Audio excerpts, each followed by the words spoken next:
Hello sa mga kamarasol ko dyan. Welcome back to my vlog. Ngayon magmimini vlog muna tayo ng kaganapan dito namin. Sa Amerika, kung ano yung gagawin namin dito. Excited ako. Lalo na kay Gage kasi magkakaroon na siya ngayon dito ng dentista. Grabe, ito yung problema namin kasi 1.5 years na kami dito sa Amerika. Hindi man lang kami makahanap ng dentista dito para kay Gage. Kasi nga, talagang ang hirap dito, lalo na kung hirap dito maghanap ng insurance na para sa bata na angkop sa card mo. Kasi dito, pag may insurance ka, hahanap ka ng office na tanggap yung card mo. Hindi pwedeng, porket may insurance ka, pupunta ka agad sa hospital o kaya punta ka dun sa clinic, punta ka sa doktor ng dentista kung saan hindi. Kailangan dapat angkop sa card mo. Kung ina-accept yung card mo sa clinic nila, dun ka talagang hanap ka. Buti na lang pinalad kami at nakahanap kami ng malapit lang. Nako, yung problema namin at pinalad naman.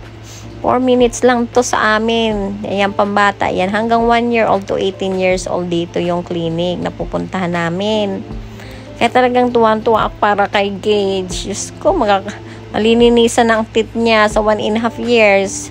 Nakaranas na siya maglinis sa Pinas. Dito hindi pa, kaya first time niya.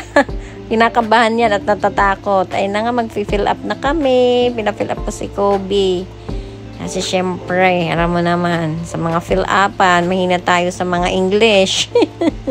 Baka magkamali pa, libre na lang nga, baka mapurnada pa. Ayan na nga.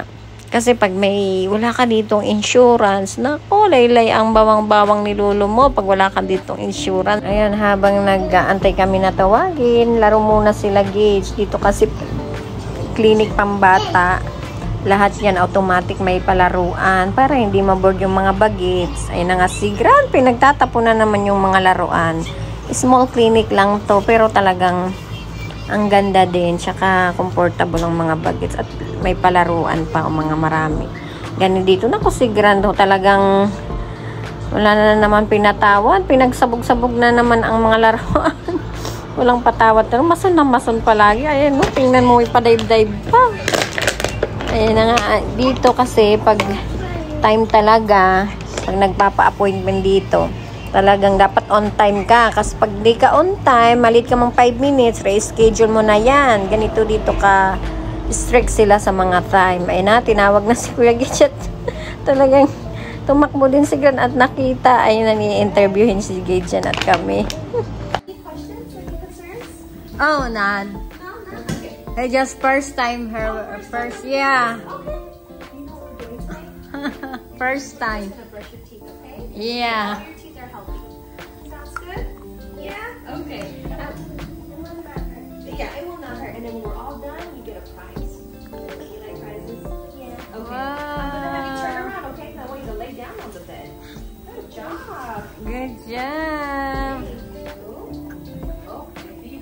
By the way, bago pala ako nag-video, nagtanong muna ako kung pwede kasi nga yung kadalasan dito ng mga clinic, bawal ng video o kaya picture. Pwede naman daw kasi assistant siya eh.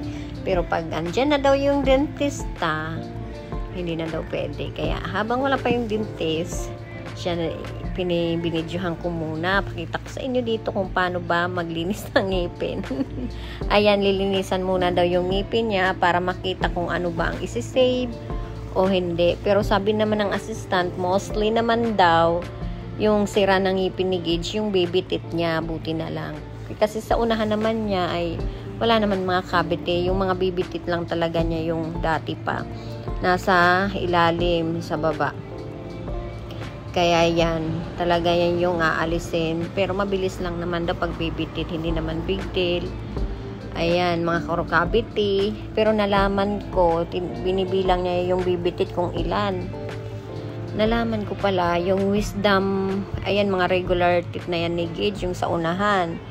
Yung sa baba, mostly baby teeth sa ilalim. Nalaman ko pala, yung wisdom teeth pala, di ko lang alam kasi Sabi niya, yung wisdom teeth daw ni Gage, yung dalawa sa pinakailalim sa baba, temporary na daw yan. Hindi na daw, patutubo. Yan na daw yung temporary wisdom tooth niya.